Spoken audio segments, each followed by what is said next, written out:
Hi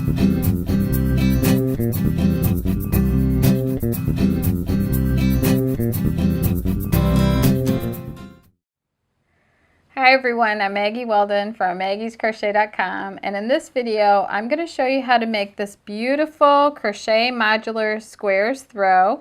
It was designed by Lorna Miser from for Premier Yarns, and the yarn that was used for this is Deborah Norville's Everyday Yarn by Premier, and this is a nice anti-pilling yarn. It's a medium number 4 yarn that comes in 72 colors, which includes solids and multis. And this is one of my favorite multicolors. It's called Valentine, and then this color here is Bright Violet. So this is an intermediate skill afghan. The size is 42 inches wide by 56 inches long, and it's created by crocheting 6 squares separately, and then you build off the top of those squares and you create all the other squares off of those squares. And I've never done a project like this before, but so I'll be learning as I'm teaching you guys how to do this. Now I'm going to take you to a close-up and show you how this is made, and the links to everything are listed below, and please subscribe to our channel. It really helps us out a lot. Thank you for watching. Hey guys, it's Christina from maggiescrochet.com. Today I'm going to walk you through making the modular squares throw. The first thing you'll need to do is make the first 6 squares. These are all made individually, and after that we join as we go. So for each of the first 6 squares, using your contrasting color, I'm using this nice light violet, you'll chain 30. And row 1 is your wrong side, so just keep that in mind. It'll become important later. We're going to double crochet into the 4th chain from the hook. So 1, 2, 3, 4 is right there, so we'll yarn over. Insert right into that chain, grab a loop, pull it through. You have 3 loops on your hook. Yarn over, pull through 2. Yarn over, pull through 2. So that's 1 double crochet, and then these chains that we skipped, we're also going to count as double crochet. So 1, 2 double crochets. We're going to do 1 double crochet in each of the next 10 chains, so for a total of 12, because we've already got 2.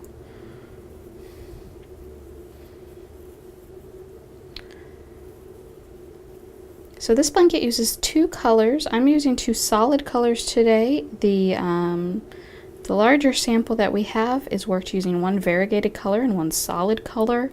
And this Deborah Norville Everyday Yarn that we're using comes in, oh gosh, a lot of colors. So you will have plenty of color combinations to choose from for this project.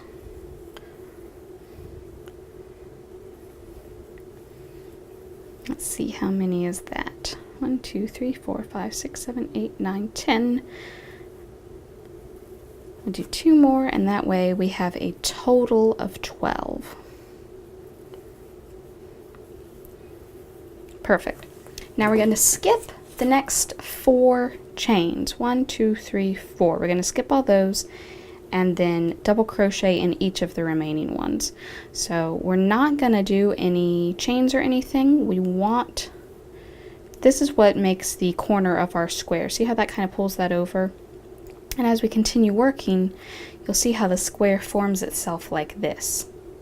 So I'm going to finish doing 1 double crochet in each chain across, and at the end of this row I can finish off this color. So I'm going to do that. I'll come back in, show you how to join the next color and how to continue on from here. So at the end of row 1 you have this kind of L-shaped thing. Row 2 we're going to take our next color. This is our main color. We'll be using more of it. And this row is our right side. So at the end of row 1, this is where we're going to join our main color. We're going to join it with a slip stitch. So if you've got your slip knot on your hook, just go right into the top of that very last stitch, grab a loop, pull it through, and pull that loop through the loop already on your hook. And that way you're joined real nicely. We'll chain 3. Again, we're going to count that as a double crochet. And then we're going to work 9 double crochets. So we'll have a total of 10, including our chain 3 there. And I'm going to go ahead and take this tail of from where I cast on where I joined, and I'm going to hold that against the work and kind of work it in as I go. You can also certainly just sew it in when you're done. I kind of like to work it in as I go. It's a little easier, and then I don't have quite so many things to sew in at the end.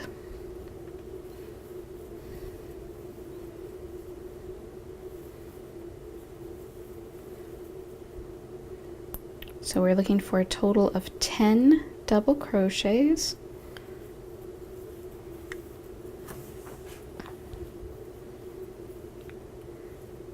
This should be 9 and 10. Let me just double check that. It's always good to double check. 1, 2, 3, 4, 5, 6, 7, 8, 9, 10. Wonderful. Once you do that, you're going to skip the next 4 double crochets. So skip the 2 here, and then skip the first 2 after the turn, and in the next one we'll work another double crochet. So that helps pull together our corner even better. And then I'll just double crochet to the end of the row. The next couple of rows are the same sort of thing, except this is going to get shorter and shorter each time we do it. So this one was 12 stitches, this one was 10, the next one will be 8, then 6, 4, 2, and on the last one you finish the corner and you have none. So I'm going to finish this square. I'm going to make another one, and then I'll show you how to do the second row of the blanket, which is where we start joining these together.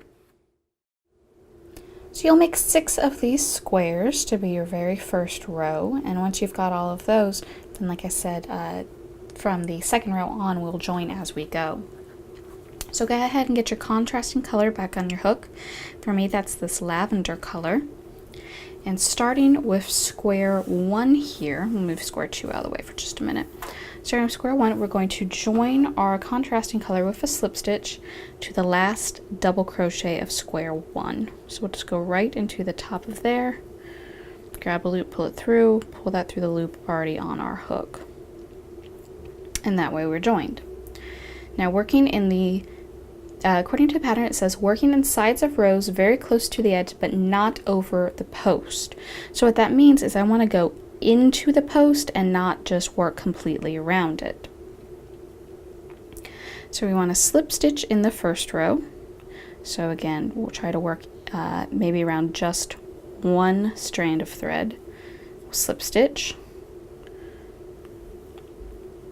and work 2 slip stitches in each of the next 6 rows. So counting that very first, I'm going to redo this because I got a little too close to my first one. So counting this first slip stitch where we joined, we'll have 1 other one in this first row, and then 2 per row of the other 6, so that's a total of 14.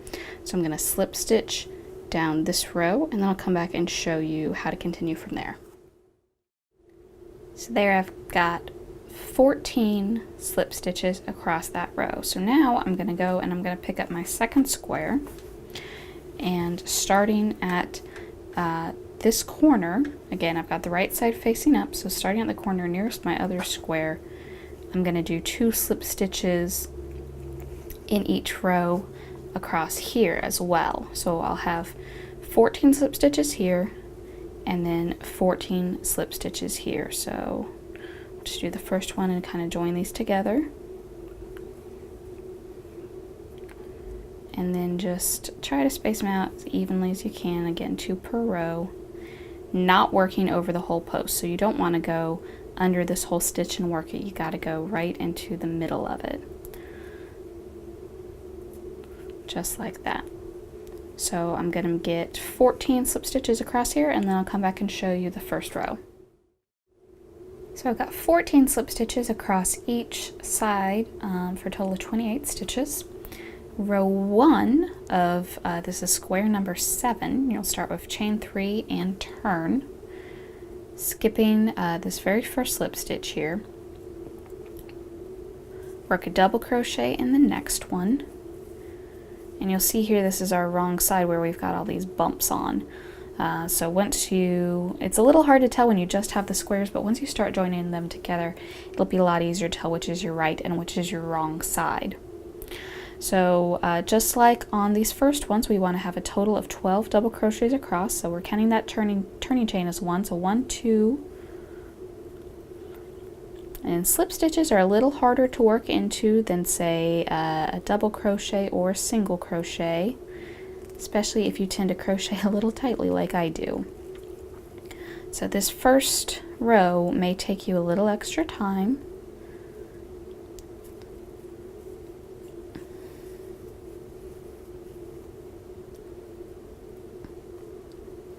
So I'm going to do my 12 stitches across, and then just like before, I'll skip the middle 4 and then do 12 stitches across to the end of my second square, and I'll come back and show you what that's going to look like.